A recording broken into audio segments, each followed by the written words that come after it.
I pity a country that would come up against us.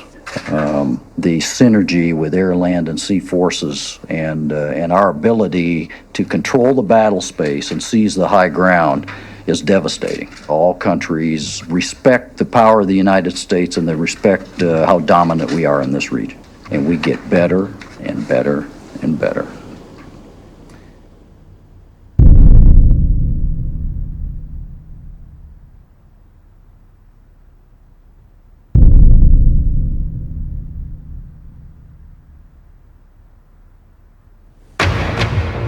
Tonight at 10, a rare glimpse of China's ambitious expansion in one of the world's most contested regions. We report from the South China Sea, where the Chinese are warning off anyone who comes too close to their building program. We continue our look this morning at what China does not want you to see. The United States says the superpower is reclaiming land in the South China Sea. The fact that we're dealing with a situation right now where the U.S., has to be much more aggressive in dealing with the Chinese government. CNN has learned that the U.S. Navy is about to send a destroyer there. Let's go to our CNN chief. CNN got exclusive access to classified U.S. surveillance flights over the islands. The threat of China is becoming big news. The media is beating the drums of war as the world is being primed to regard China as a new enemy. China's alarming creation of entirely new territory in the South China Sea is one part of a broader military push that some fear is to challenge U.S. dominance in the region. China is building airstrips in the South China Sea on disputed islands condemned by an international tribunal. This is now a flashpoint for war between China and America. What is not news is that China itself is under threat. These American bases form a giant noose, encircling China with missiles, bombers, warships, all the way from Australia through the Pacific to Asia and beyond. I mean, if you were in Beijing looking out, you stood on the tallest building in Beijing and looked out at the Pacific Ocean, you'd see American warships. You'd see Guam is about to sink because there's so many missiles pointed at China. You'd look up at Korea and see American armaments pointing at China. You'd see Japan, which is basically, Japan's a glove over the American fist. I think if I was Chinese, I'd have a little to worry about American aggressiveness. And we have China surrounded, and we're doing more all the time to try and keep it surrounded and deepen that containment of China. But China presents a fascinating case of a country that is independent, doesn't have foreign bases on its territory, growing very rapidly, not as rapidly now as it did for 30 years, but still the second-ranking economy in the world. We have an adversary. And that adversary is China. And that adversary, unless there is dramatic reform inside China, will be our enemy someday. One myth, I think really that needs to be dispelled is that somehow China's aiming to replace America and going to run the world. It's not. Well, first of all, the Chinese are not that stupid. The West, with its Christian roots, are about converting other people into their beliefs.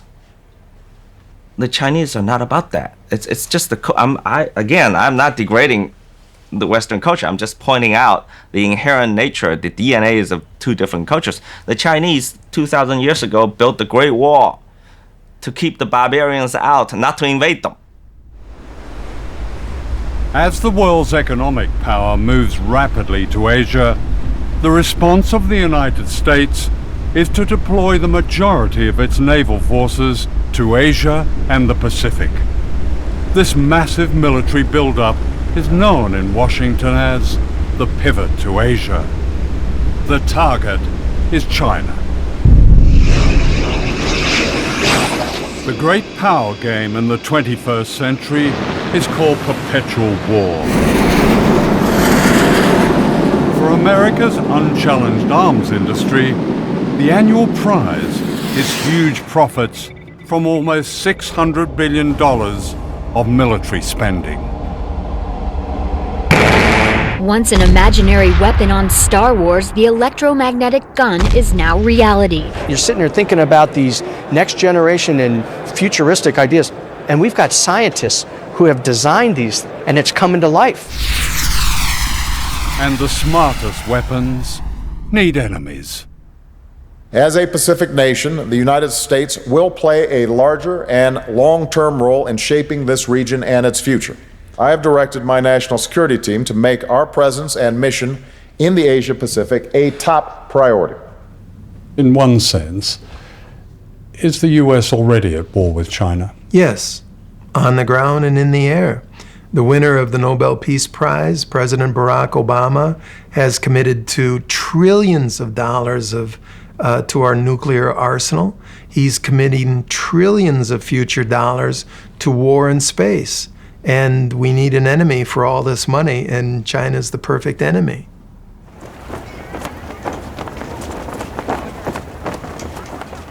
The aim of this film is to break a silence. The United States and China may well be on a path to war, and nuclear war is no longer unthinkable. In a few years, China has become the world's second biggest economic power. The United States is the world's biggest military power, with bases and missiles and ships covering every continent, every ocean. China is a threat to this dominance, says Washington. But who is the threat? This film is about shifting power and great danger. It's also a film about the human spirit and the rise of an extraordinary resistance among people on the front line of a coming war, where the words "never again" have an urgent meaning for all of us.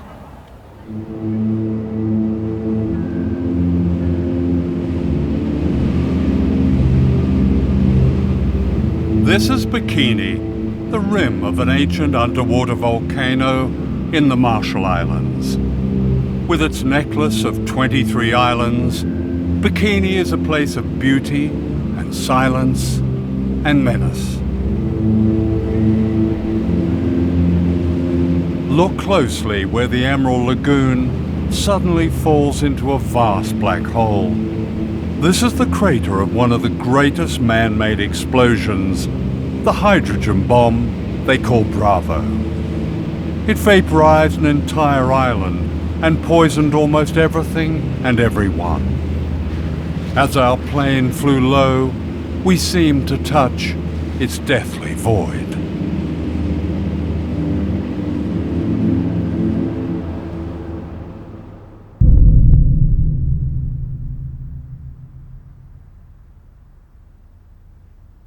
The Marshall Islands lie in the vast Pacific Ocean between the United States and Asia. Captured from the Japanese in World War II, they've long been America's strategic secret, its stepping stone to Asia and China.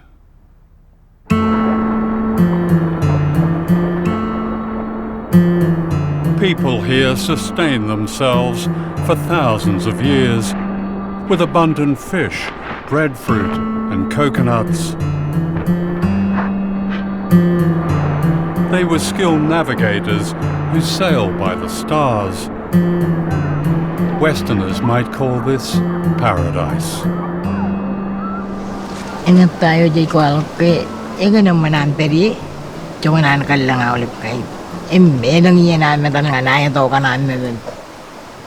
Kau mengatuk kay na kanay.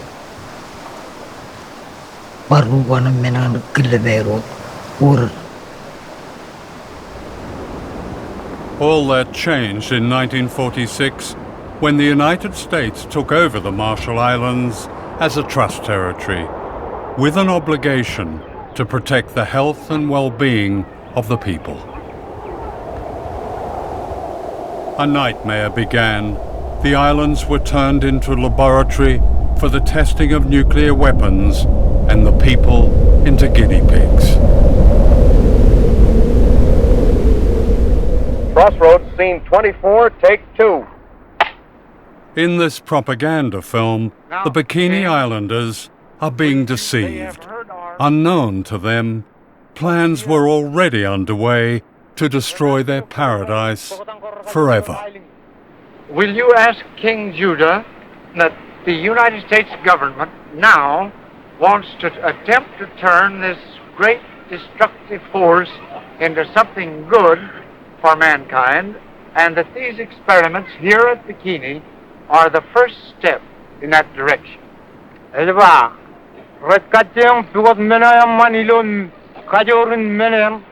Tell him that's fine. Everything being in God's hands, it must be good.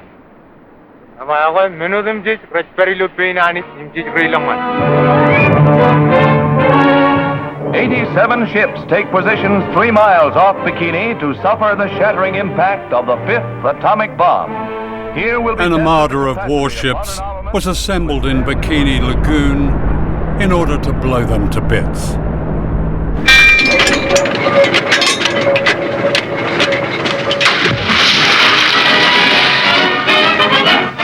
The decks of the 73 test ships anchored in Bikini Lagoon are scenes of feverish activity as scientists plot experimental programs designed to furnish data on blast effects of the mighty atom bomb. Animals of many Animals were strapped to their decks like a perverse Noah's Ark. The experiment was to see how they died, how they burned. Special ointments are applied to determine their protective qualities. Other parts of the exposed areas being left bare to the atom blast. 3, 2, 1.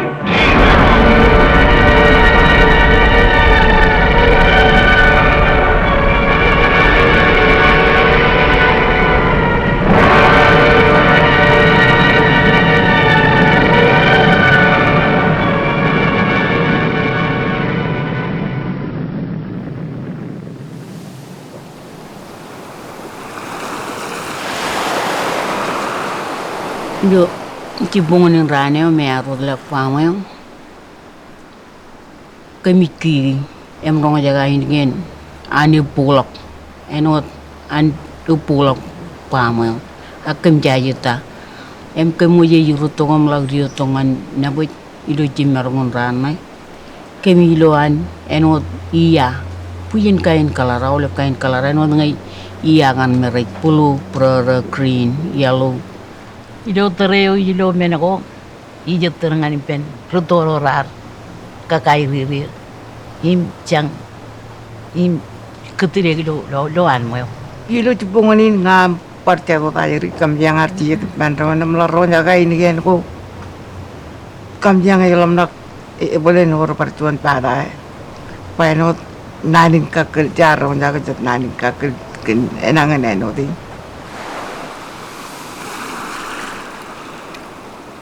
Being on Bikini today is disturbing ghosts. I struggle through the jungle to the bunker where they pressed the button at 6:45 on the morning of the H-bomb test. Now claimed by the undergrowth, it's like a subterranean temple to modern times. They drank milk-made powdered milk, smoked Lucky Strike cigarettes, and later this sign was erected that's beyond irony. It says, "Please leave this property as you find it. Thank you for your kindness and understanding."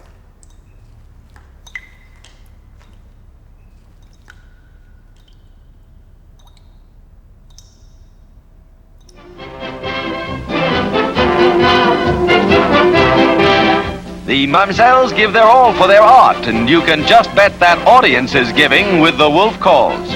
The Bikini, named after the atomic explosion in the Pacific. The Bikini was an explosion everywhere. In 1946, the Bikini swimsuit was launched to celebrate the nuclear explosions that had destroyed life on Bikini Island. The inventor of the bikini, a Frenchman, made his fortune. Today, a bikini body is promoted in magazines as an object of desire and good health. The bodies of the people of Bikini and other islands are the most irradiated in the world. All these women have had thyroid cancer. Iwa kami ang alam tudo ilo ay wilalayo.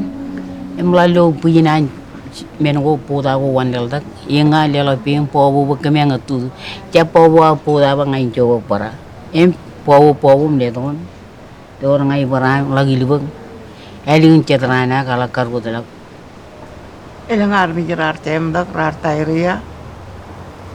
Ilu pungone ajiri rorar dari yang mendang teriu. Ilang rar panai. Today, Bikini is unfit for human life. Radiation poisons the food and water. Our shoes registered unsafe on a Geiger counter. The abandoned cemetery looks out to where the sun rose one morning, then rose again as apocalypse. The equivalent of one Hiroshima bomb was exploded in these islands every day for 12 years. A scarred beauty has returned to the island, but the people haven't. Exiled to barren islands, many of them starved. In 1968, President Lyndon Johnson told them it was safe to go home.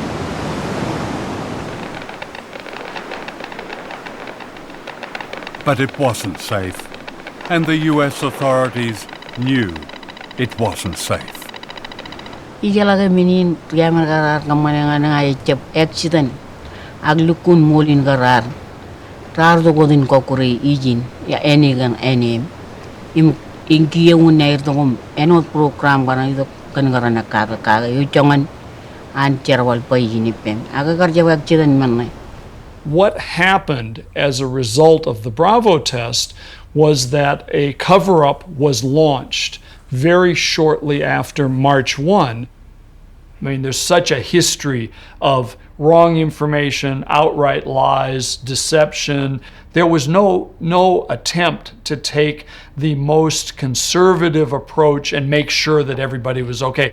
They knew where the radioactive fallout was going to go, and they took that risk and went ahead and detonated the bomb, knowing full well which way it was going to go. They still had an opportunity to evacuate, even on the day of the shot. But these people were not evacuated, we were not evacuated, and the people on Utrecht were not evacuated. So it only leads one to believe that, number one, the United States needed some guinea pigs to study what the effects of radiation would do. And that's a pretty strong indication that the United States knew that. It seems extraordinary. Here we are, this far into the 21st century, talking to people still frightened of all that nuclear fallout, all those tests, all those years ago.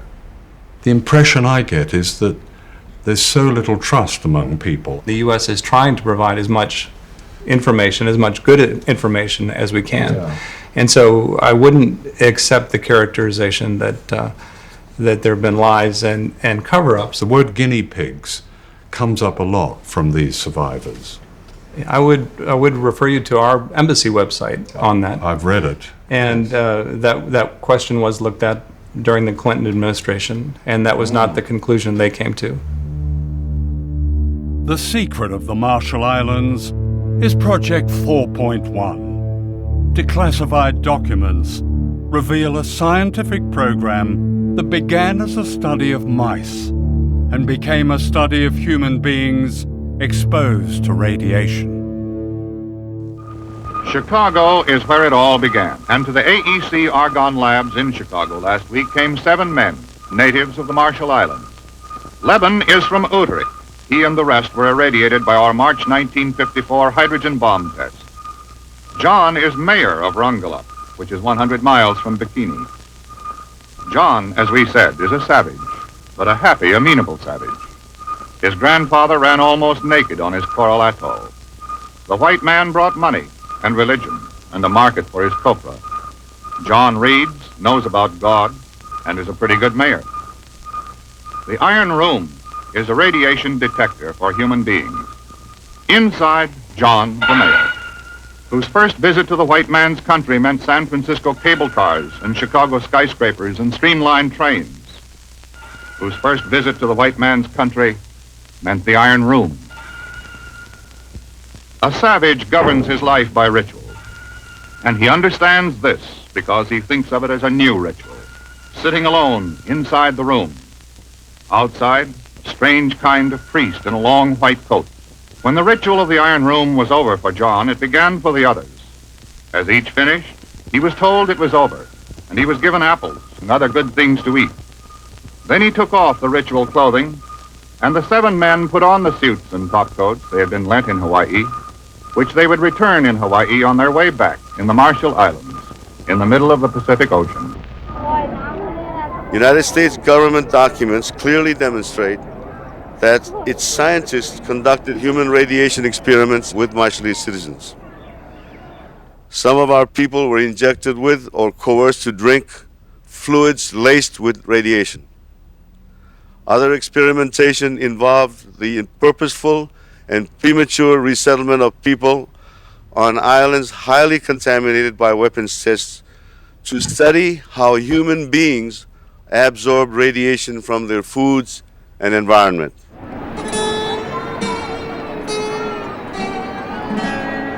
These people are guinea pigs. They are part of the experiment Project 4.1. They're being returned to Rongelap, an island 100 miles from Bikini, by the US Navy. They were told repeatedly it was safe to go home.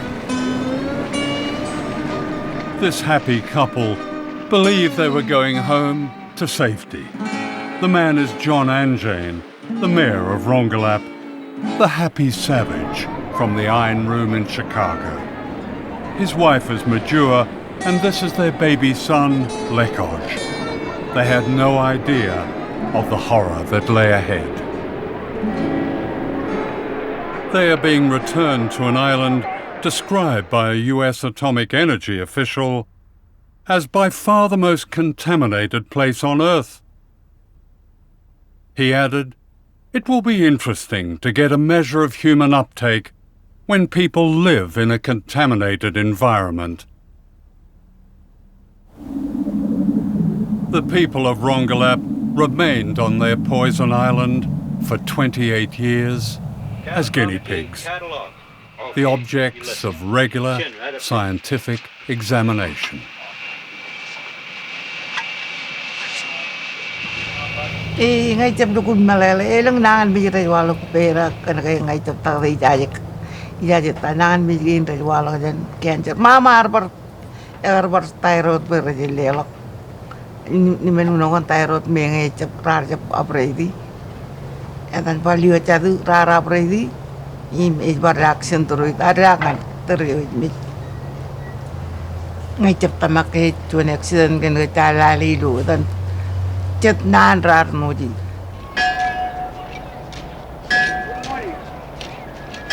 islanders pleaded with the US authorities to move them to safety as evidence emerged that the second generation, the children, were also poisoned.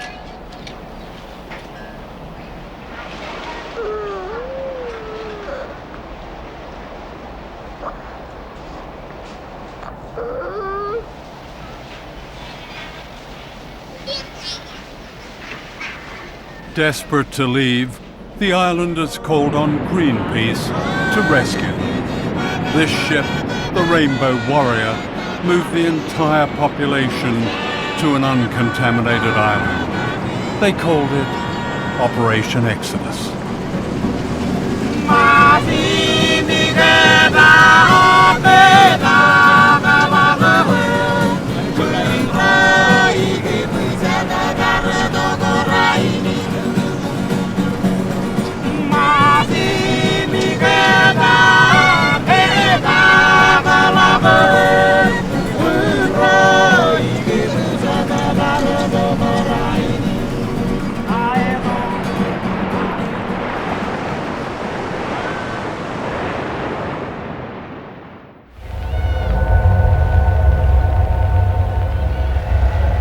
This is Dr. Robert Conard, a leading medical scientist of Brookhaven National Laboratories.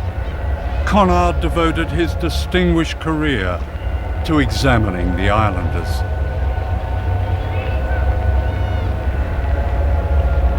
He wrote, "The habitation of these people on the island will afford the most valuable ecological radiation data on human beings. The various radioisotopes present can be traced from the soil to the food chain and into human beings."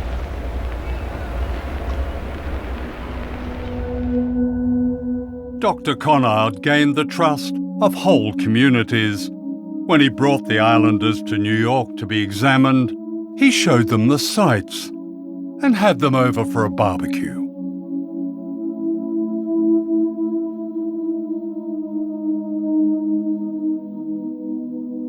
When John Anjane's son Lekoj died, aged 18, Dr. Conrad sent the man they called a savage a sympathy card from your friend, Bob. In 1957, Majua Anjane was the smiling young woman seen here on her way back to Rongelap, unaware of the danger she and her family faced.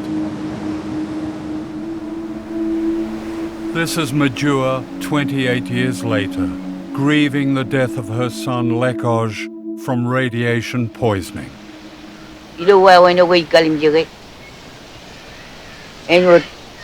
Chuan many nur eurar rurilul air kaman bere eor rei gagni ni jawle bin yenuri di nagar baj enor power rei mujidi ilang jigin enor bodaga toru lu awle ben jigin ulim di pen pere boegare awle jigin pen meno join many nur Imilo terrain itu agar kalim jawa when I jarbale arjuan minuun eroipa kenge ila kalim jawa when I jarbale un mini nur bachik e jalok wawin ewa yangin meno ala bagalam nakaga ole ben minuun di kun rigale we rar ko kurala ngundi in mujidi wayare kakini ni jidu why when I tell the many nur budget. And when many Kalmaloyan Gaga or right.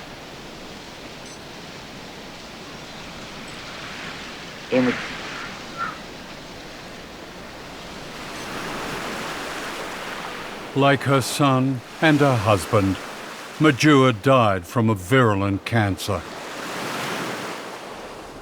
I don't see any great clinics that have been established by, if not the Department of Energy, certainly not by the US government.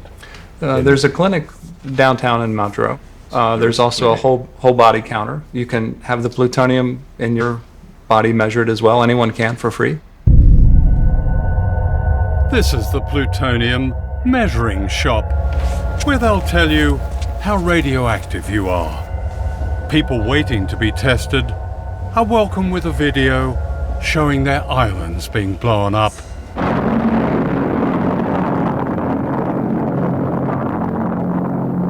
And this reassuring commentary. Yahweh Kong Aulip, Etaim Bill Jackson, Program Manager of the Department of Energy, DOE Marshall Islands Program.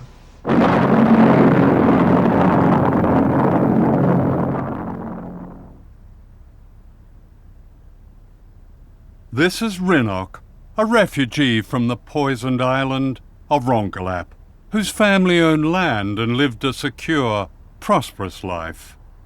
Now she lives in a shack in the capital, Majuro, with her children and grandchildren. She has no water, no sanitation.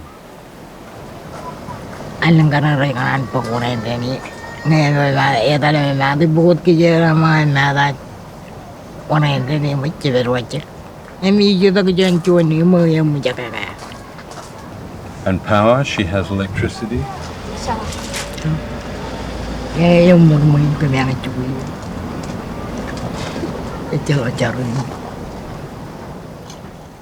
In 1986, the United States granted limited independence to the Marshall Islanders on condition that they accepted a mere $150 million compensation for the damage caused by nuclear testing. A claims tribunal was set up and soon ran out of money. An appeal to the US Congress more than a decade ago still awaits a reply. Icap karir ngarai menen merong paglalu na yun akalabi kabolay rang na ipar uyaki mga.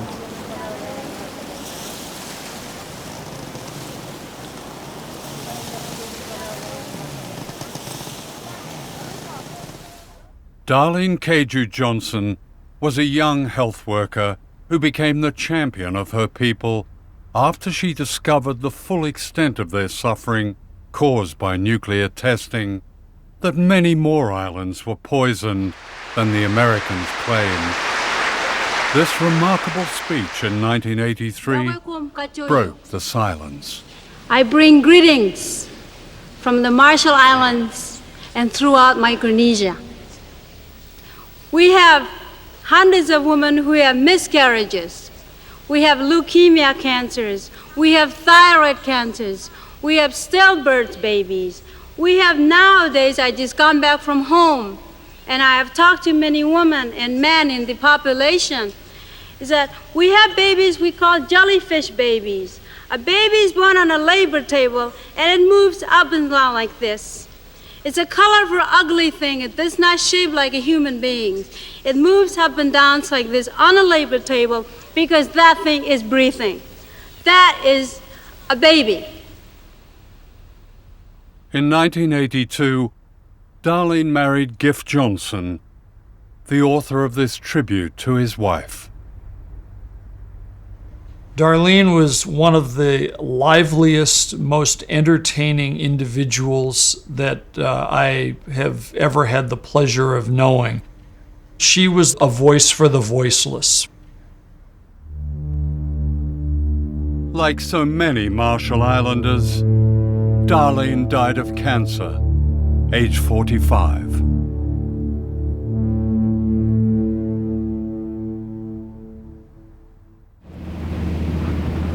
This is the largest of the islands, Kwajalein, occupied by one of America's most important and secretive bases. Known as the Ronald Reagan test site, it's a missile launch pad that commands the Pacific Ocean all the way to Asia and China.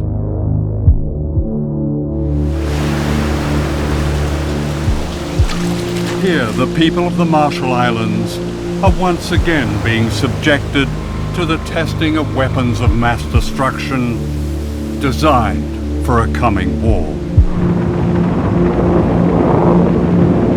The base is part of a remarkable plan known as Vision 2020. Devised in the 1990s, its aim is described officially as full spectrum dominance. This means control of all land, sea, air, cyberspace, and space. 5, 4, 3, 2, 1, ignition. From California, almost 5,000 miles away, the US Air Force tests its intercontinental missiles by firing them at the Marshall Islands. Imagine a missile coming screaming out of the sky. It's absolutely terrifying. I think that there's really nothing that I can imagine that would be more terrifying than this. And we're talking about devices that any one of them could go off course. None of this disturbs life on the base, where small-town America has been recreated, a wonderland of the suburban good life.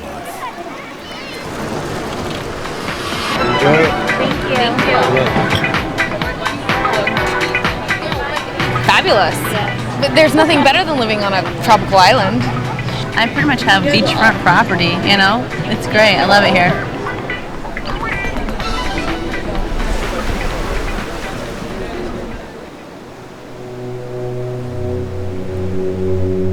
Just across the bay is Ibai Island. Known as the slum of the Pacific, more than 12,000 people live here on a strip of land less than a mile long. Many of them refugees from what is now the missile base and from islands poisoned by nuclear testing. Every day, people from Ibai are brought to work on the missile base to water the gardens and the golf course. Then they are ferried back to their poverty. This is apartheid in the Pacific.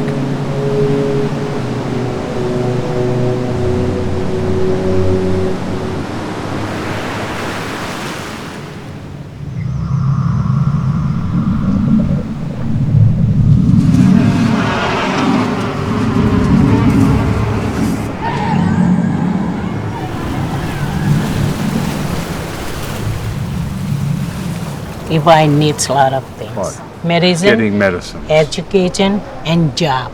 Vegetable and fruits. Vegetable and fruits. Yes. Here we are, it's a tropical island, and you need vegetable and fruit. Yes. Fish, vegetables, and fruit were once abundant on Ibai. Today, fish is contaminated by toxic pollutants, says the Environmental Protection Agency. Now the only food most people can afford is processed and imported. They have the highest rate of diabetes in the world.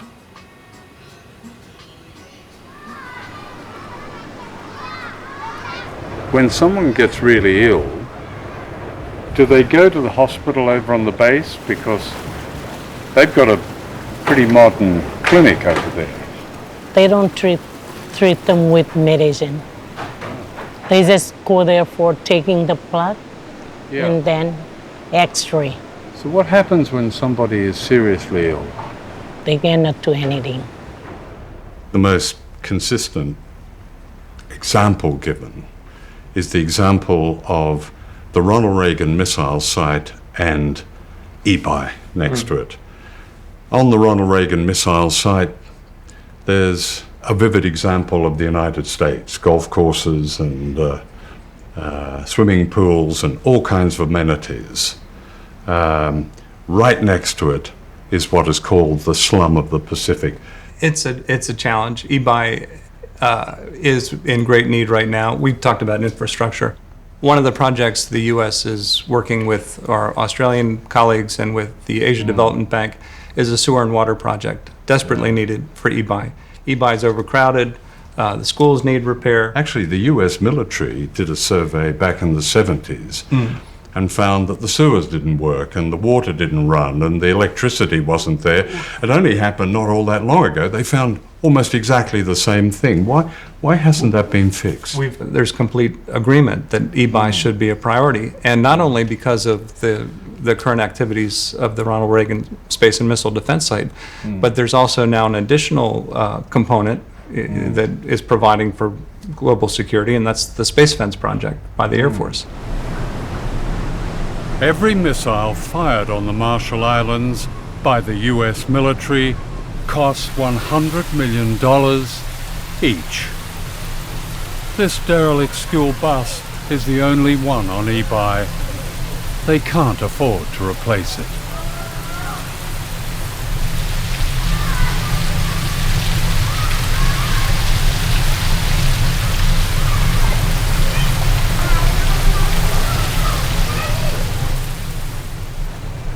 The base is not good for us.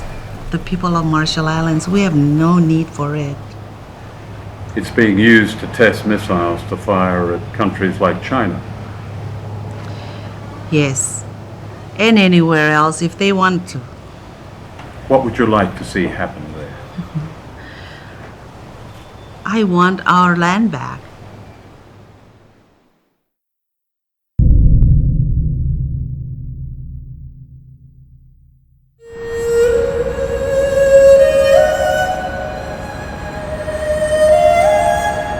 This is Shanghai, the historic port on the Yangtze River, China's greatest city.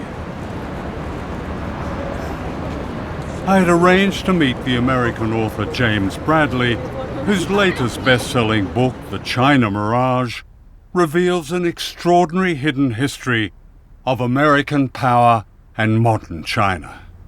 It was almost illegal for someone like me to know a Chinese for almost all of American history. The Chinese came to America to mine gold and build the railroads, and Americans decided we didn't like the competition. So in 1882, we had the Chinese Exclusion Acts, which kept the Chinese out of the United States for about 100 years.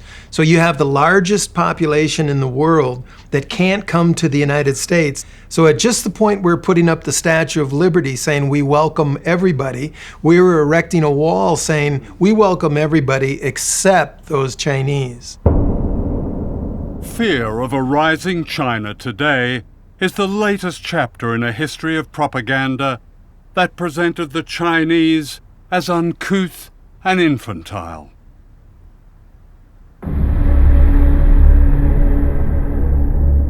To Western popular and political culture, the Chinese became the yellow peril, and racial stereotypes bore the constant theme of fear and threat. Boris Karloff as the evil Fu Manchu, his passion for power twisting his brilliant mind as he revels in the horrors of human sacrifice and torture. Behind the mask of Fu Manchu. This caricature of an entire people concealed another agenda: opium.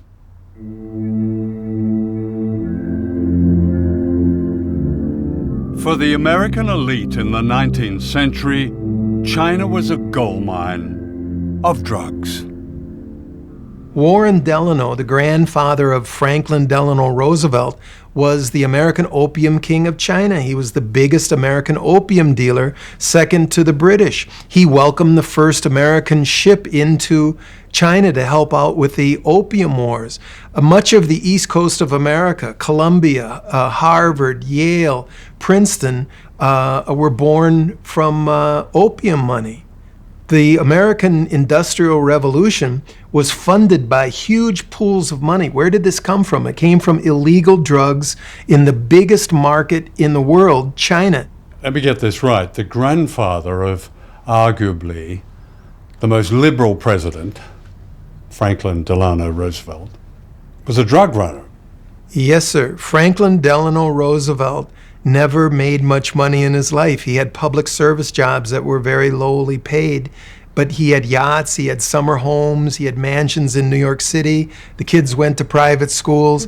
He inherited a fortune from Warren Delano, his father, who was the American opium king of China. If you scratch anyone with the name Forbes in their name, John Forbes Carey, Secretary of State John Forbes Carey. That's the present Secretary of State. Yes, sir. You'll find opium money. His great-grandfather was an opium dealer. How big was opium money? Opium money built the first industrial city in the United States, Lowell, Massachusetts. It built the first 5 railroads in the United States. Opium money all over the East Coast, but it wasn't talked about. It was called the China trade. And if you go to various museums, you can see teas and silks exhibited, and they keep quiet about all that big opium money. In the scramble to get opium money, China was invaded and colonized by Britain and the other imperial powers. Foreign armies grabbed whole swathes of China. This is the American army in Tiananmen Square, Peking, in 1900. Great cities like Shanghai were taken over and declared concessions, and foreigners lived a life of privilege and luxury amidst terrible poverty imposed on the Chinese.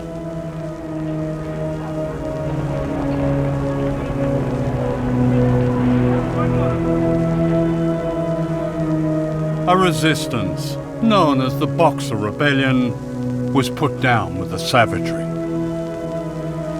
This rape of China set the tone for how China was perceived in the West well into the 20th century. This is the distinguished historian Theodore H. White, an advisor to the White House, speaking in the 1960s. Perhaps China is too vast to be governed by mercy. Yet if Chinese mind craves order, they must be brought to recognize they are the biggest factor in the world's disorder. And we must untangle the madness of their mind. The most difficult task in the world is to reach the minds of men who hate you. What White was really complaining about was the loss of a China that the Imperial West could dominate, and the defeat of General Chiang Kai-shek, who with his famously powerful Christian wife, Mei Ling-sung, guarded America's interests in China. That is, until they were thrown out in 1949 by a communist revolution led by Mao Zedong. Mao had beaten Chiang Kai-shek 3 times in huge battles involving millions of combatants. Mao was a winner in this contest from the early 1930s on, but we knew very little about it, and people don't understand that even today. Shanghai hears the message clearly as foreign businessmen board up their shops. Go now, go quickly, for communism marches. Take what you can, but flee. In pell-mell haste, the Western powers evacuate the city they have built, for good and bad alike must leave. The businessmen come for profit, as well as missionaries come to heal, must say goodbye, as out the Yangtze steams the last of Western influence, and farewell to a century.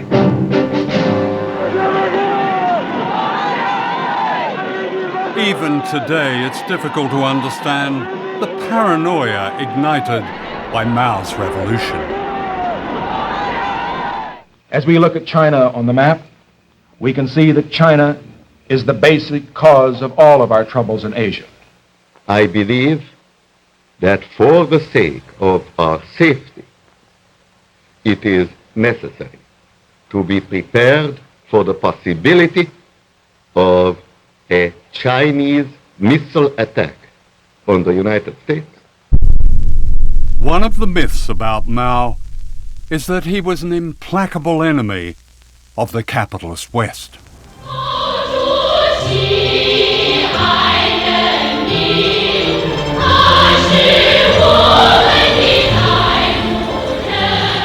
Shanghai today is a prosperous international city, still run by the communists, at least in name.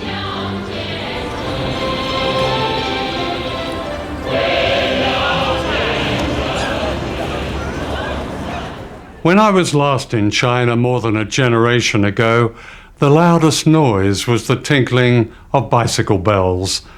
Mao had just died, the streets were dark, the universities were closed. The chaos of the Cultural Revolution had given way to a great silence. "We're exhausted," was the freest comment I heard. Coming back, the change is barely comprehensible. Here in Shanghai, the freedom bears no comparison. Yes, there are issues with human rights, especially the right to speak against the state and challenge its power. Since I was last here, millions of people have been lifted out of poverty, many of them into an entirely new middle class. This epic is still barely understood in the West, or should that be willfully misunderstood? The truth is that China has matched America at its own great game of capitalism, and that is unforgivable. One measure of China's new capitalism is the Uran Rich List. This league table of China's mega-rich is published by Rupert Hugenworth, an old Etonian whose Chinese name is Huran. He's received many awards, including China's Man of the Year. This year, 2015, has probably been the most extraordinary year of wealth creation in the history of China again. You know, I've been doing this list for 15, 16 years. I've never seen a year like 2015. You know, normally for 200 million pounds or $300 million, we find, say, about 800,000 people. This year, 2015, it's doubled. There'll be more dollar billionaires known about in China than in the US. So the US, up until now, has been the leader in terms of business, you know, the most successful business tycoons in the world. China 2015 will have overtaken the US, so amazing.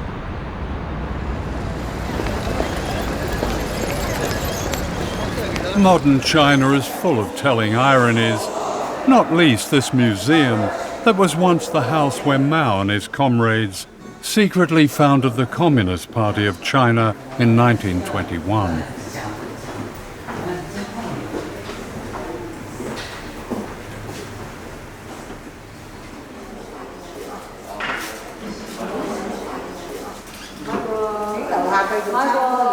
Today it stands in the heart of an exclusive, very capitalist shopping district.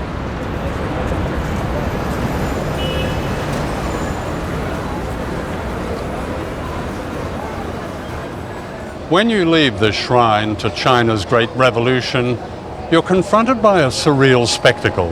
For right outside where the Chinese Communist Party was born are the very symbols of capitalism.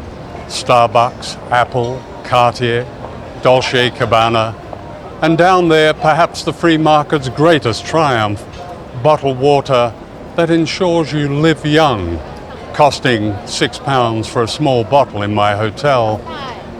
Would Mao spin in his tomb if he was here? I'm not so sure. Hidden history is always a key to the truth. 5 years before his great communist revolution in 1949, Mao sent this secret message to Washington. China must industrialize, wrote Mao. This can only be done by free enterprise. Chinese and American interests fit together economically and politically. America need not fear that we will not be cooperative. We cannot risk crossing America. We cannot risk any conflict. Mao received no reply. Nothing has changed. Mao Zedong was looking to be a friend with the United States from the beginning. Mao says, I will go meet Franklin Roosevelt in the White House. Mao reaches out in 1950 to Harry Truman. He reaches out to Dwight Eisenhower. His hand was tossed away. This opportunity that might have changed history, prevented wars, saved countless lives, was lost because the truth of Mao's overtures was denied in the Washington of the 1950s. State Department officials who had carried Mao's messages were condemned unjustly as communist traitors. Everybody who knew Mao, who spoke Chinese, was gone. In the 1950s, the State Department had no employees who spoke Chinese. It's resulted in us not having relations with the #1 most populous country in the world. In 1979, this man, Deng Xiaoping, became China's paramount leader. He said, socialism does not mean shared poverty. This was code for the most radical reform since Mao's revolution, the return of capitalism to China, but this time controlled by the Communist Party. To be rich is glorious, Deng was reported as saying. America was now threatened by the emergence of a vast image of itself.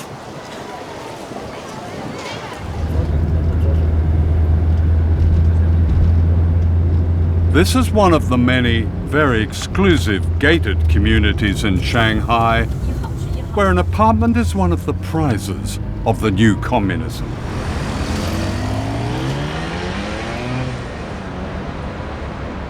I had arranged to see Professor Zhang Weiwei, a close aide to the late Deng Xiaoping, the man who changed China.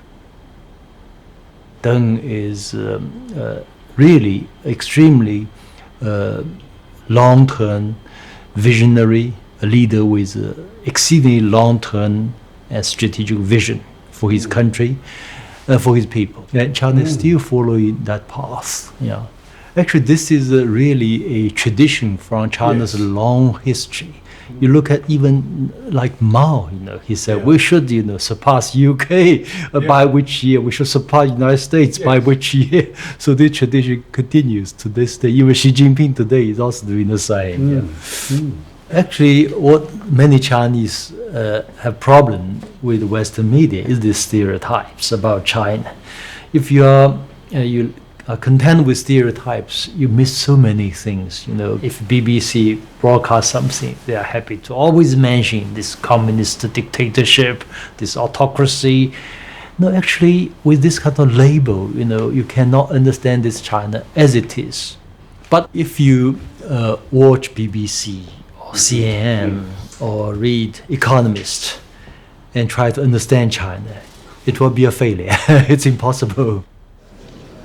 Multiple parties fight for political power and everyone voting on them as the only path to salvation to the long-suffering developing This is Eric Lee, a Shanghai entrepreneur, educated in America, and typical of a new, confident, outspoken political class. Now in China, there are a lot of problems, but at the moment, the Chinese, the party state, has proven an extraordinary ability to change. I mean, I make the joke, in America, you can change political parties, but you can't change the policies. In China, you cannot change the party, but you can change policies. So in the 65 or 66 years, China is being run by one single party, yet the political changes that have taken place in China in this past 66 years have been wider and broader and greater than probably any other major country in modern memory. So in that time, China ceased to be communist. Is that what you're saying? Well, China is a market economy, and it's a vibrant market economy, but it is not a capitalist country. Here's why. There's no way a group of billionaires could control the Politburo as billionaires control American policymaking. So in China, you have a vibrant market economy, but capital does not rise above political authority. Capital does not have enshrined rights. In America, capital, the interest of capital and capital itself has risen above the American nation. The political authority cannot check the power of capital. And that's why America is a capitalist country, but China is not. This is the ironic title of a best-selling book by Zhang Lizhi, a journalist and critic who lives in Beijing. Many Americans imagine that the Chinese people live a miserable, repressed life with no freedom whatsoever. That's not quite true. If you speak to many ordinary Chinese people, they will tell you they feel their life are quite free. Some 500 million people being lifted out of poverty, and some would say probably 600 million people. That's a great achievement. For many Americans, the yellow peril has never left them. I think there's a fear about China. Of course, there's a fear of China's rapid rise, but it also has a lot to do with China's the label as a communist state. China's objectives are modest compared with their weight. They're not trying to run the world. They're not even trying to run Asia Pacific. I think they want to keep America from dominating the Asia Pacific.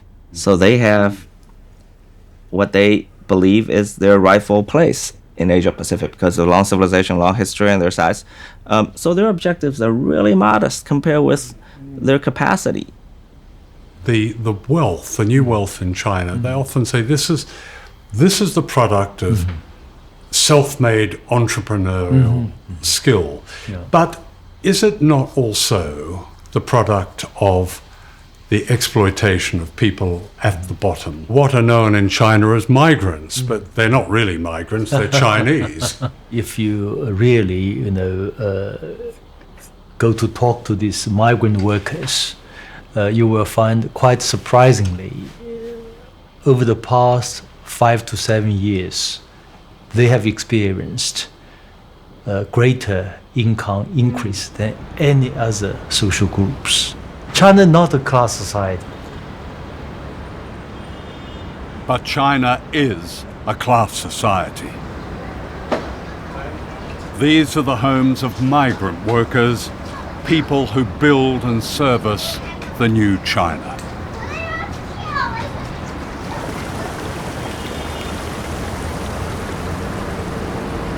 Here it's not uncommon for 3 families to share one tiny flat.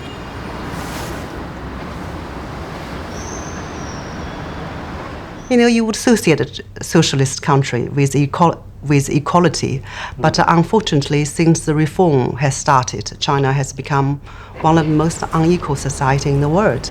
The income gap is widening. Government, I feel, have retreated some of the responsibilities, left the market to take over, but the market does not always treat women kindly. Some private companies, they would just refuse to hire child-bearing age women. And sometimes when women become pregnant, they will sack them because they don't want to pay the maternity leave. And in fact, the income gap has grown much bigger between men and women. Your old boss, Deng Xiaoping, presided over the bloodshed in Tiananmen Square. What would you say to the survivors of Tiananmen Square? Because so many of those did fight for what they saw as democratic change in China. In 1989, there were 2 political forces. One was those represented by the Chinese students. Their hero was Mikhail Gorbachev, who happened to be in Beijing. Their slogan was, Soviet Union's today, China's tomorrow. So the idea was political reform first, other reform second. Otherwise, China would be hopeless. Yeah. And Deng's message was the opposite. He thought Gorbachev was an idiot. Yeah. He thought, China must have economic reform first, other reform second. This priority must be set clearly. Unfortunately, at that particular moment in 1989, the 2 political forces could not reach a compromise. So definitely a tragedy occurred. Yeah. It was more than a tragedy. It was a massacre, of which the memory remains a raw presence in modern China. Why does the Chinese state still fear the few who speak out? And I'm thinking of Liu Xiaobo. Exactly. I mean, this man won the Nobel Peace Prize, and he's in prison.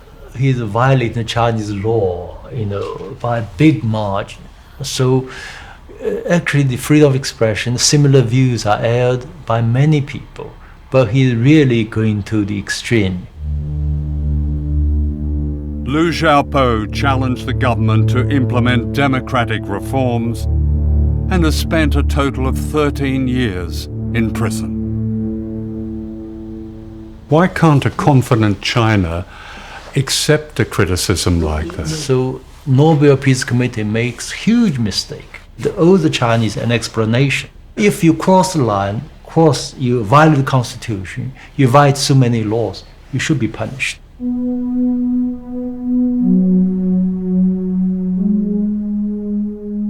And yet in China today, the spirit of protest and dissent lives on in different forms. In 2015, strikes and community protests and activism reached record levels. This resistance is seldom reported in the West. So there are lots of protests in China. Typically, for example, land being grabbed by officials for commercial development, and the farmers are not being compensated properly. Yeah. But the farmers now know more aware of their rights, so they protest. Or young workers from the factory, they demand a better wage or better working condition. But many of the protests, they are economic driven, not political driven. They are regional, not nationwide. So this kind of things will unlikely develop into real movement, or so-called, you call that revolution. Yeah. So the Mao's revolution was the last revolution? Well, never say never.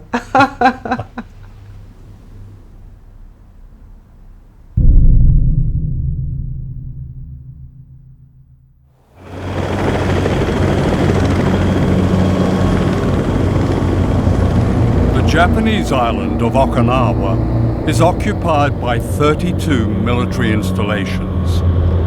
From here, the United States has attacked Korea, Vietnam, Cambodia, Afghanistan, Iraq. The sky is full of planes and helicopters.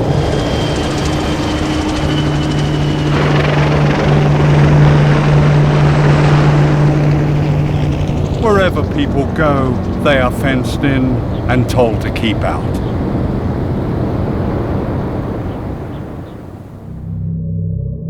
Okinawa is the front line of a beckoning war with China.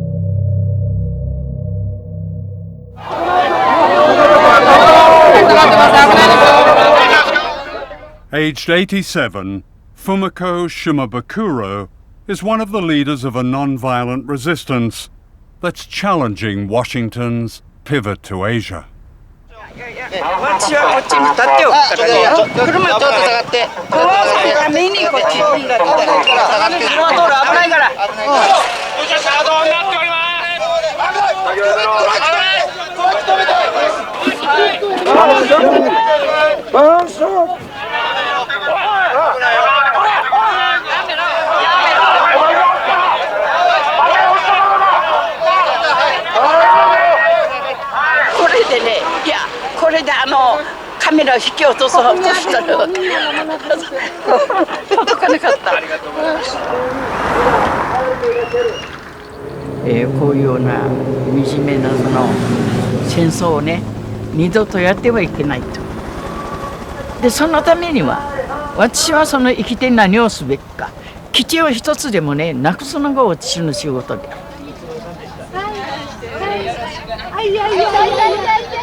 Fumiko is a survivor.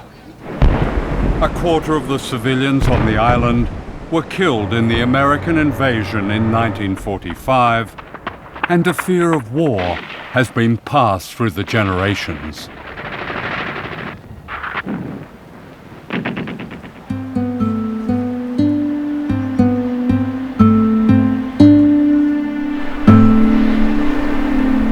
Today, those who witness these horrors live in a place of extraordinary beauty, surrounded by coral reefs and a unique marine life.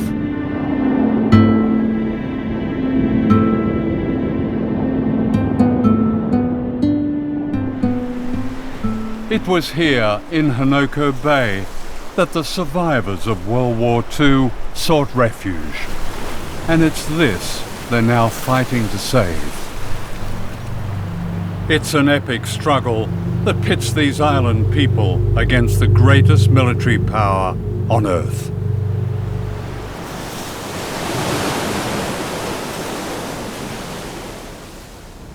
This is the office of a former governor of Okinawa, Oto Masahide. What he has done is create not so much a museum, but an appeal to the outside world to understand the resistance in Okinawa, to understand the suffering, to read its hidden history.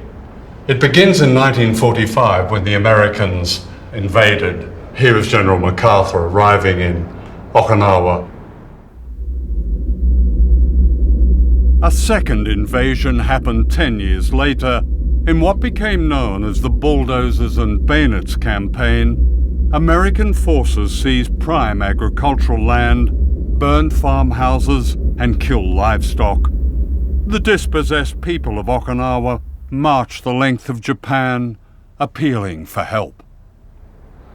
This wall is devoted to a resistance in Okinawa that never ceases. Everywhere people go on the island, they are confronted by this sign.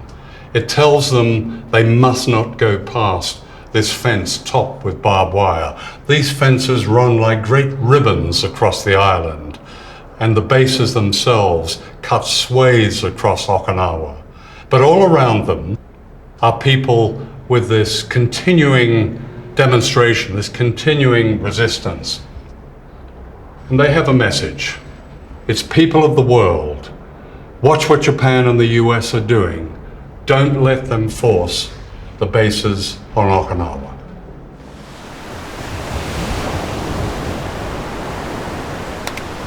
そしてね、沖縄はずっと戦後ずっと基地はもうこれ以上の基地負担は嫌だと言ってきたことを日本政府はアメリカに対してはっきりものを言っていない。アメリカにもいい顔、沖縄にもいい顔してる。だからそれに対して腹が立ってちゃんとアメリカにものを言ってくれという気持ちでいます。だからここにジュゴンの保護区を作るためにはここに基地があったらできません。だからその基地はですね、国がもたらされてくるという民話があります。でその民話の中にジュゴンがですね、担い家内の幸からその幸を担い家内からその死者をですねがやってくるというふうに言われています。その担い家内から死者を連れてくる時にですね、ジュゴンの背中に乗ってくるというふうに言われているんですね。All this will be lost when much of the bay becomes concrete runways for bombers at Camp Schwab, the huge US Marine base behind this fence.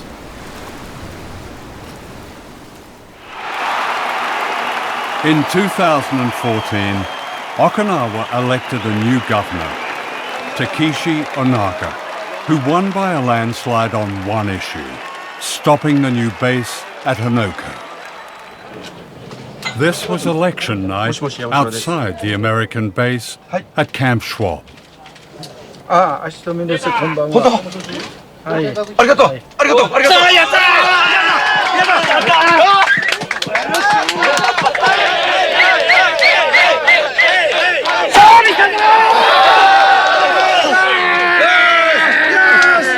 勝利。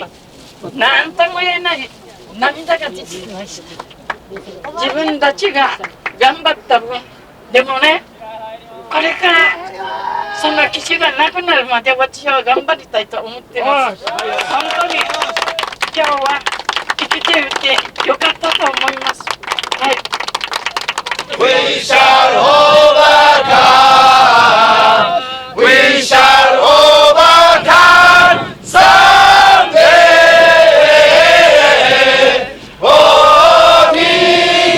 In my heart, I do believe we shall overcome someday.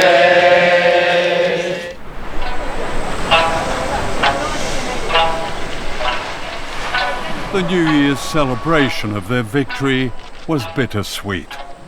The government in Tokyo resented this unprecedented challenge to its authority. The issue is now in the Japanese courts. Japan's Prime Minister, Shinzo Abe, has also made clear that with the backing of his powerful patron America, he wants to reawaken Japanese nationalism and reclaim its military power.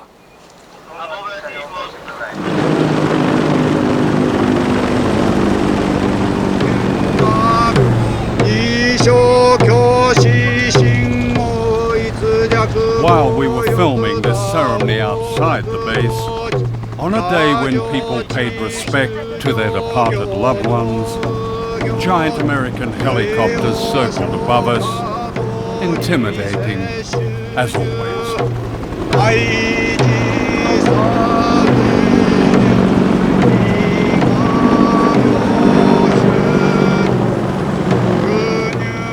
threat of these low-flying aircraft is a constant presence in Okinawa. Teachers often can't teach because of the noise and the fear.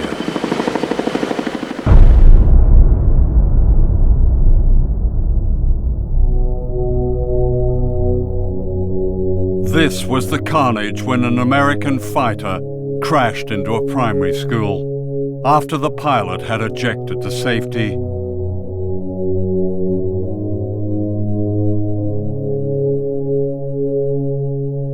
Haru Akira, age 7, was terribly burned. これは10時半頃かな、それでメソールだったからマスターサードンかな、その方が石川に教授って時落ちていますのでメモリ校に行ったんだけどどこにいるか分からなかったんですよ、その当時。でそれ人から「あきらくんは病院中部病院に行ったよ」という人が「あきらはあっちにいますよ」と言ってそれして行ったから焼けているようにして焼けてもう一目見るだけでも苦しくてもう全くヤギさんが焼け焦げている状態でした。それ話したくないですよね。Akira suffered throughout his youth and died from his injuries, aged 21.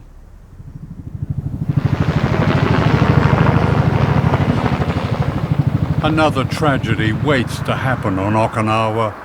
US military aircraft have been involved in 44 accidents on the island. The latest threat is this hybrid plane, the Osprey, notorious for its safety issues.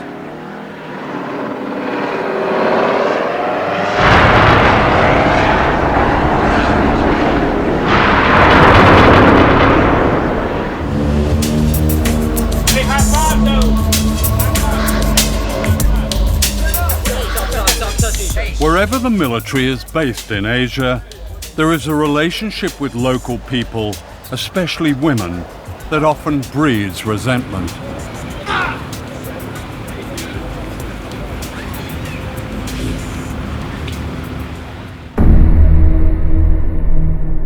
In Okinawa, this resentment ignited a riot in 1970.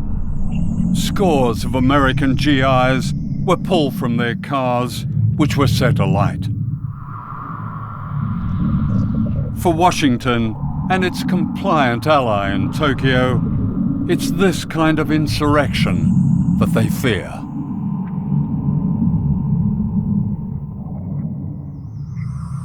During the making of this film, a young woman was raped and murdered, allegedly by an American military contractor from one of the bases.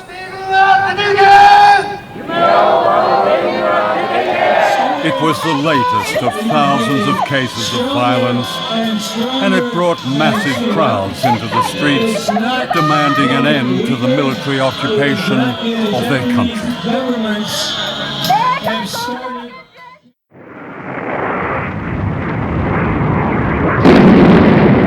This is a Mace missile, designed to carry a nuclear warhead. During the Cold War, the United States secretly installed nuclear weapons at this launch pad in Okinawa. Most of them were aimed at China.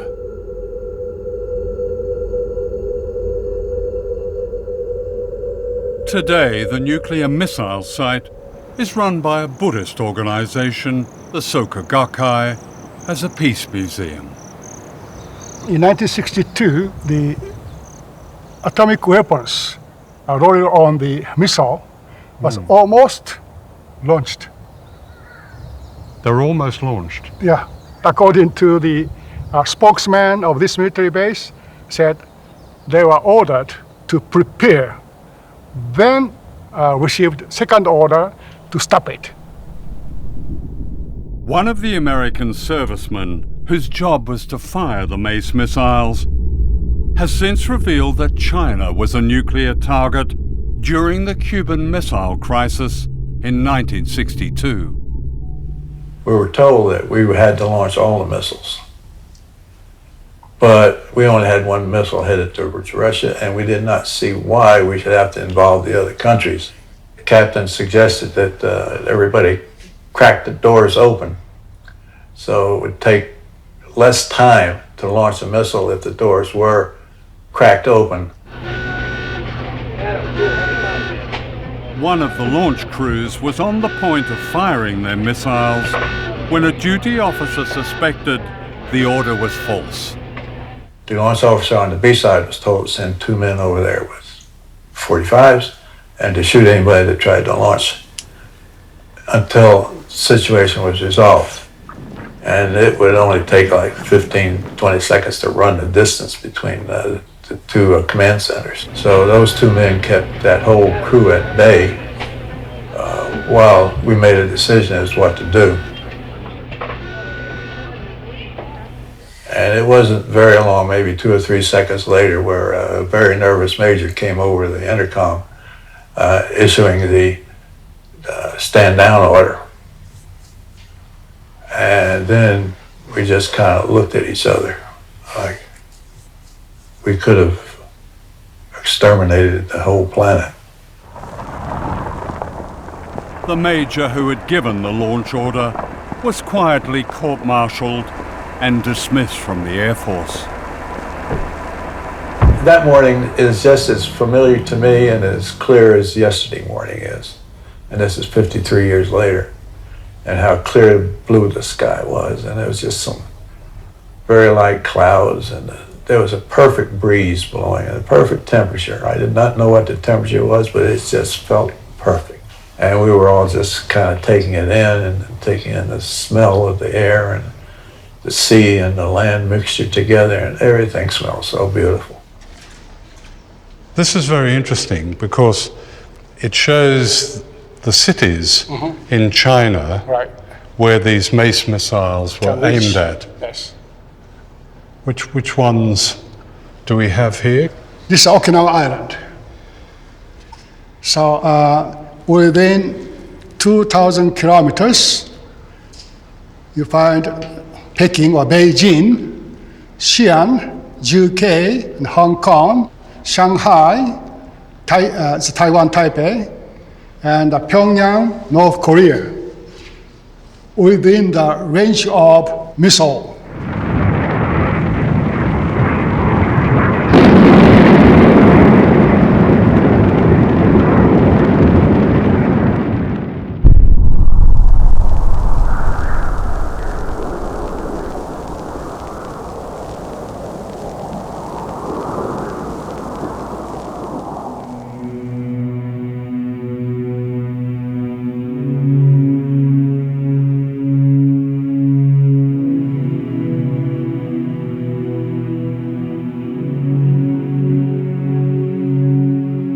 This is the work of the Okinawan sculptor Kinjo Minoru. It's a tribute to the suffering and resistance of the people of this island.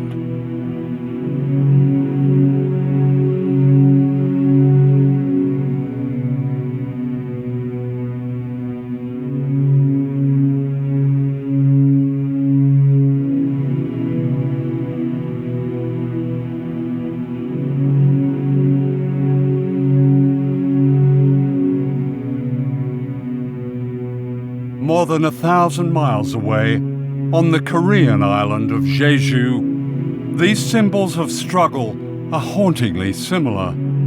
The work of Korean sculptor Ko Gil-chun represents another fight of island people for freedom.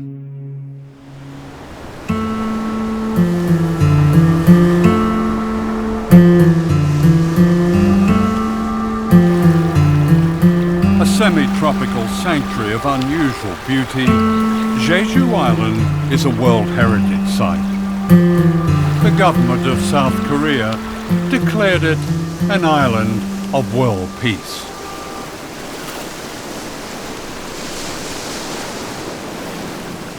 But on this island of peace has been built one of the most provocative military bases in the world, less than 400 miles from Shanghai.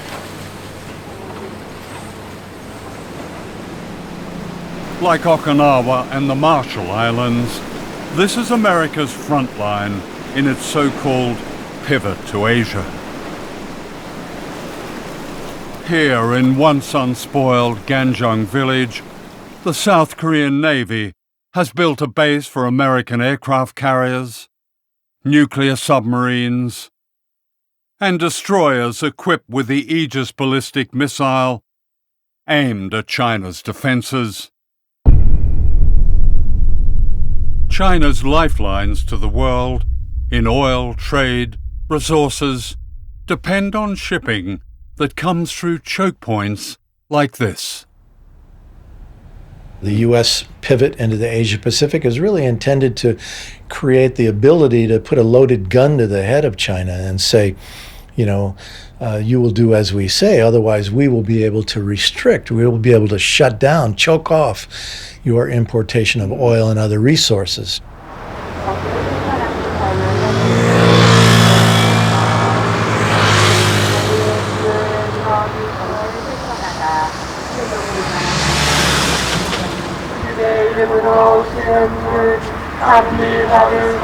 For 9 years, every day, often twice a day, these Catholic priests have staged a mass that blocks the gates of the new military base on Jeju Island.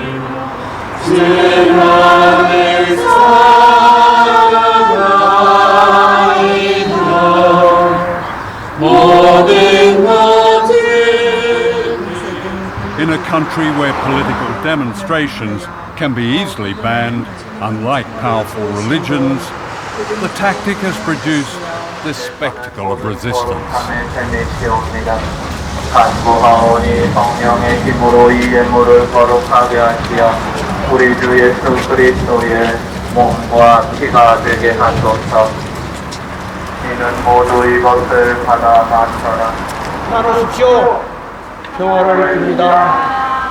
Father Moon Jong-hoon has led the fight to stop the base being built and several times suffered serious injury.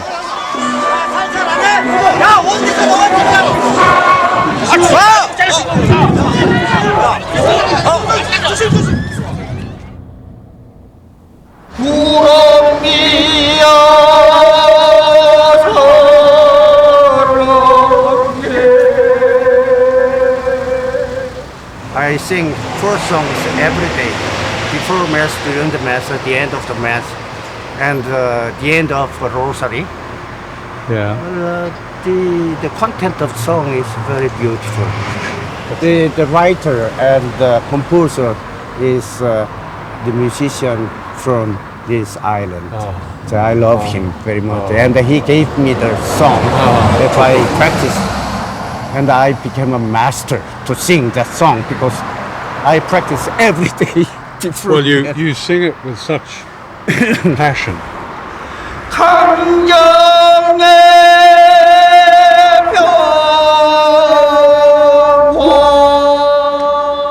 Sometimes we just wait.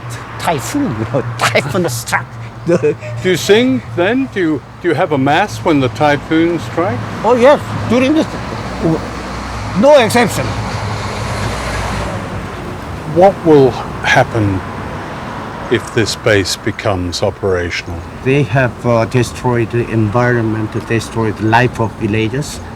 No, we should be witness of that oppression and violence, Why do they do it? Well, they'd like to rule the Pacific area, whole area, right?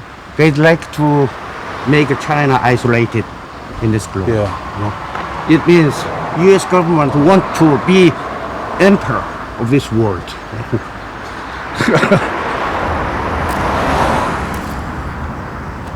Meanwhile, a Quaker called Mr. O joins them with his own ritual of protest, accompanied by an artist called Wildflower.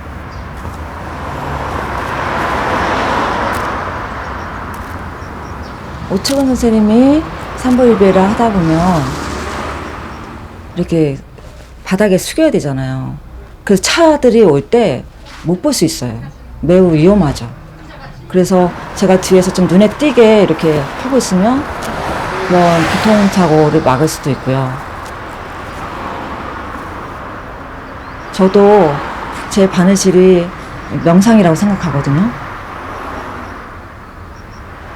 실제로 그 뇌파가 명상할 때 거의 비슷해요. 바느질 할 때.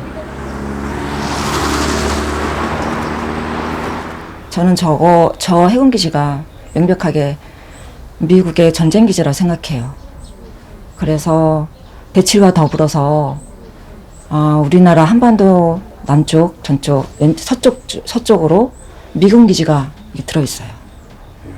그래서 저는 이 제주가 마지막 이 이 서해안 쪽으로 전쟁 벨트를 지었는데 그 벨트의 맨 마지막이라 생각을 해요. 그 당연히 이거는 중국을 겨냥하고 있기 때문에 중국과의 분쟁 또는 이쪽 동북아의 평화를 정말 위협할 수 있는 그런 기지라서 이게 가장 큰 위험이라고 생각을 해요.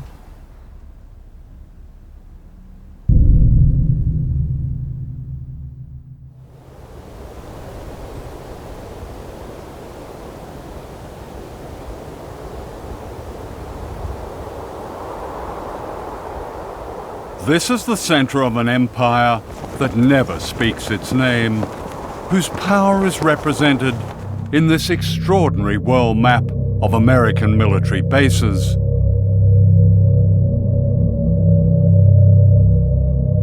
"4,000 bases in the United States, almost 1,000 bases spread across every continent." The Archipelago of Empire, the bases that we have around the world, hidden in plain sight, are the real territory of our empire. But at the same time, we maintain independent governments in Japan or South Korea or Germany. They don't have autonomy when it comes to foreign policy. So it's a very sophisticated and effective system whereby we pat ourselves on the back for helping to midwife democracy in Japan and Germany and South Korea and various other places, while keeping the lid on in that we don't know what these countries would do if they were fully independent. And the beauty of this system is that most people pay no attention to it at all. They think it's just a natural occurrence to have 50,000 American troops in Japan. There's no country that has better anti-imperial cred than the United States, and we are not trying to recreate the glories of the British Empire. We're arguing that the world is round. We have a global policy, and all nations have global rights. No ocean has ever been dominated the way the U.S. dominates the Pacific. Navy and Air Force. They claim in the Pearl Harbor headquarters of the Pacific Command, they claim to be responsible for 52% of the Earth's surface. And when you look at their logo, it shows an eagle over the Aleutian Islands with one talon coming down somewhere near Seattle and the other coming down right over Beijing. So Beijing looks at a network of bases, a real archipelago of empire that's been built up since the Korean War. You have had, and still have, an arc of bases that start in Australia and go through the Pacific. We have no bases in Australia. You have Pine Gap, you have Darwin, and you have a new facility in Western Australia. No, to speak precisely, we have no military bases in Australia. What we do is operate with and in Australian bases. Yeah. But we're not in the basing business nowadays. There's a growing collection of what are referred to as lily pad bases. These are bases that have typically 200-300 troops, no family members, very few amenities, and are often quite secretive. They're bases that are frequently constructed within a foreign country's base to disguise it, and generally are not referred to as bases. Many of these bases have been set up to combat China's worldwide economic influence. From these bases, the United States operates a secret army in 147 countries. If you're going to be a free country rather than give in to every gangster regime in the world, you're going to have to take a risk, because those gangsters, they want to eliminate good people in the world so they can and in China they want to dominate all of the Far East. They want to dominate, just like Japan wanted to before World War II. Their goal was to dominate that part of the world. Today, because there has been no political reform in Beijing, these guys want to dominate a huge chunk of the planet. Twilight Struggle. Andrew Kurpenovich served on America's National Defense Panel. He's a military strategist and war planner. You've written that airstrikes and naval blockades have a role to play in punishing China. You've described the need for sea mines. You've described the need for special forces, US special forces, and missiles placed in islands. This sounds like a preparation for war. Our first president, George Washington, said, if you want peace, prepare for war. And essentially, what the United States is doing, again, is responding to provocative behavior on the part of China. And just as we did in the Cold War, the idea was to have a position of military strength such that your adversaries were not tempted to act in aggressive ways or try and employ coercion to get their way. I mean, just last week, the US Navy sent a guided missile destroyer into the Spratly Islands in South China Sea. And what was different about this, I think, was that Chinese fighters scrambled. That sounds like an escalator. Well, again, from an American perspective, the escalation was the Chinese beginning to militarize these islands in the first place, moving its military capabilities down into that region, engaging in provocative behavior against the commercial activities and military forces of other minor countries in the region that have claim to those islands. So it's a response to Chinese intimidation. Excuse me, how is commerce being intimidated in the South China Sea? There have been no military forces, no military bases there. The Chinese... Except the United States military bases. Not in the South China Sea, and not even in the Philippines, because the United States withdrew its forces in the Philippines. But the United States is back in the Philippines. The Philippines and the United States have announced 5 different locations scattered all throughout the Philippines where U.S. troops will be stationed on a rotational basis. This threat to China from yet more US bases on its doorstep was not an issue when an arbitration tribunal ruled against China's claims to the strategic Spratly Islands in the South China Sea. In 2015, the US Navy rehearsed a blockade that would cut China's lifelines of oil and trade and raw materials.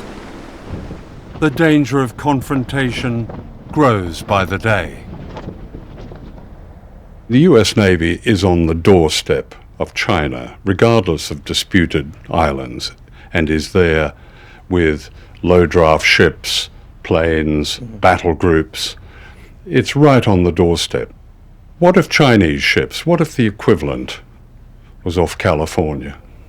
Well, John, we ask ourselves that question regularly, and it's important to put yourself in the other guy's shoes. Yeah. So, look, we don't operate in the Pacific in an effort to scare China, to contain China, to backfoot China. Our operations and our presence, first of all, is warmly welcomed by the vast majority of the coastal states. But secondly, is fully accepted by the Chinese. Time after time. Is it fully accepted? Yes. My impression. By their words. The Chinese My impression leaders, is that they're scared. And this is what they're scared of. a noose of bases right around China.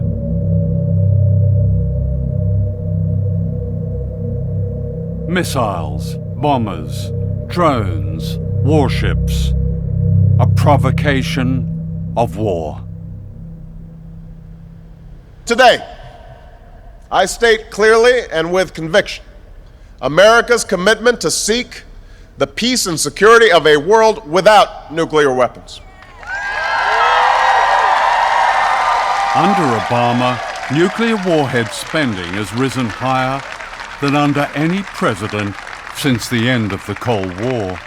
It's all a magician's show, because at the same time that Obama is talking about that, not only is he spending $1 trillion to modernize U.S. nuclear forces, but he's deploying these missile defense systems to encircle Russia and China, which makes it impossible to get rid of nuclear weapons in that climate.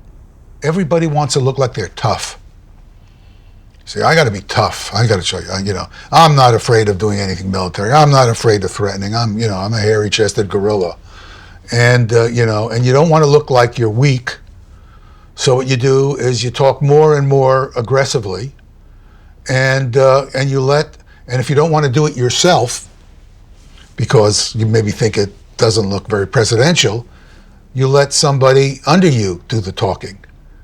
And we have gotten into a state, the United States has gotten into a situation where there's a lot of military, saber rattling, and it's really being orchestrated from the top. Yeah. This seems incredibly dangerous, all of this. That's an understatement, I think, but I agree. Yeah. When you routinely plan for mass murder, you become conditioned to it. That's what this is. We accept it. Oh yeah, we have nuclear weapons. The Defense Secretary, he's just announced that there will be warships and special forces and planes sent to the Philippines, and the Wall Street Journal has described this as the vanguard of a major U.S. presence in Southeast Asia. That sounds like... Where does this end? What's the purpose? I mean, where are we going to stop this process before it starts a war? And then if the war starts, where does that end?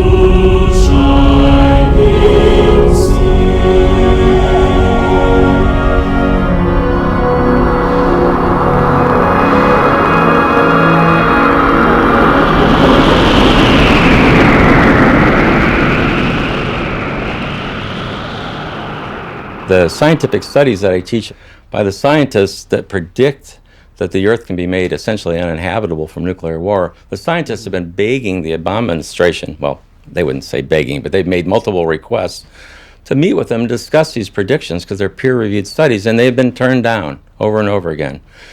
They've been peripherally told that, well, we don't think the long-term environmental consequences of nuclear war are all that important if the immediate effects of nuclear war don't stop it. But the long-term environmental consequences of nuclear war are liable to wipe out the human race. In one exchange, nuclear exchange between the US and China, what could be the consequences? Well, let me just give you an example of what one Chinese 4 or 5 megaton warhead would do to a city in the United States. If it got through, the detonation of that weapon over a city would instantly ignite about 600 or 700 square miles on fire. And within 20 to 30 minutes, all of those fires would coalesce into a single gigantic firestorm. There would be no escape from it, so all the people there would perish. So the U.S., with, say, hundreds of nuclear weapons on Chinese cities, well, when you combine all the smoke from these nuclear weapons detonating, it actually creates millions of tons of smoke. Black carbon smoke will rise above cloud level into the stratosphere. It's heated by the sun. It acts like a solar collector. And that smoke, because of that, will stay there for 10 years or longer. And what the smoke does is it blocks warming sunlight from reaching the surface of the Earth. And it becomes so cold in a matter of just a couple of weeks that the temperatures will fall below freezing every day for 1 to 3 years. And it will become too cold to grow food crops for at least 10 years or longer.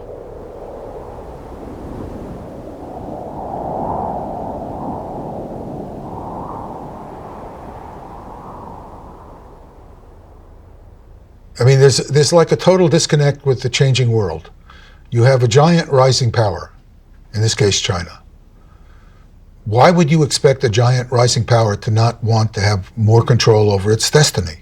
What we should be doing, in my view, is trying to cultivate a sense of friendship and cooperation, and we can have our differences with them. If we think they're doing something in trade that we don't like, let's have it out with them. But this saber rattling is the worst thing we can possibly do.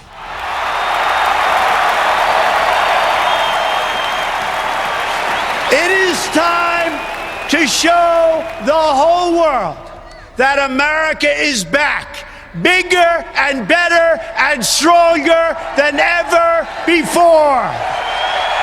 We don't have victories anymore. We used to have victories, but we don't have them. When was the last time anybody saw us beating, let's say, China in a trade deal? They kill us. We can't continue to allow China to rape our country, and that's what they're doing. It's the greatest theft in the history of the world. The new president, Donald Trump, has a problem with China. The urgent question now is, will Trump continue with the provocations revealed in this film and take us all to the edge of war? There never have been two countries more interdependent on each other than China and the US in history. And China is the largest trading nation in the world and in history. So China's economy and their society and their lives are linked to the entire world, including America and the West and all the other countries. So I think interdependence between these two countries and among all the nations of the world speak to peace.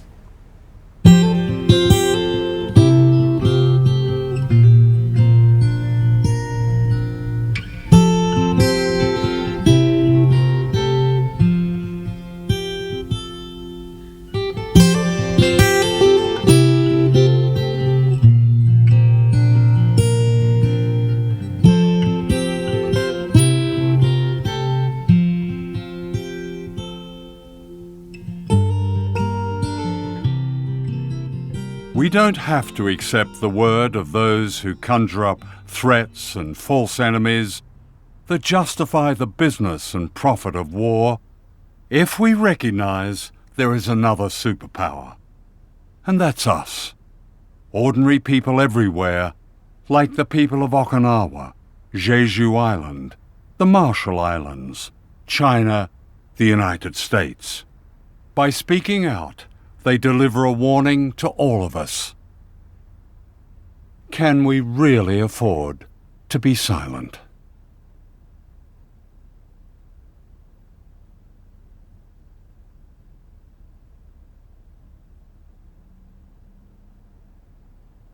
We'll meet again. Don't know where, don't know when, but I know we'll meet again some sunny day.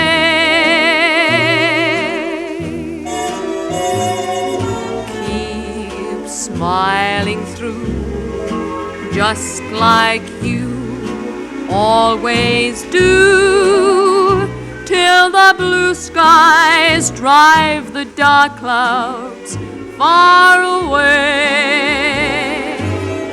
So will you please say hello to the folks that I know? Tell them I won't be long. They'll be happy to know that as you saw me go, I was singing this song. We'll meet again. Don't know where, don't know when, but I know we'll meet again some sunny day.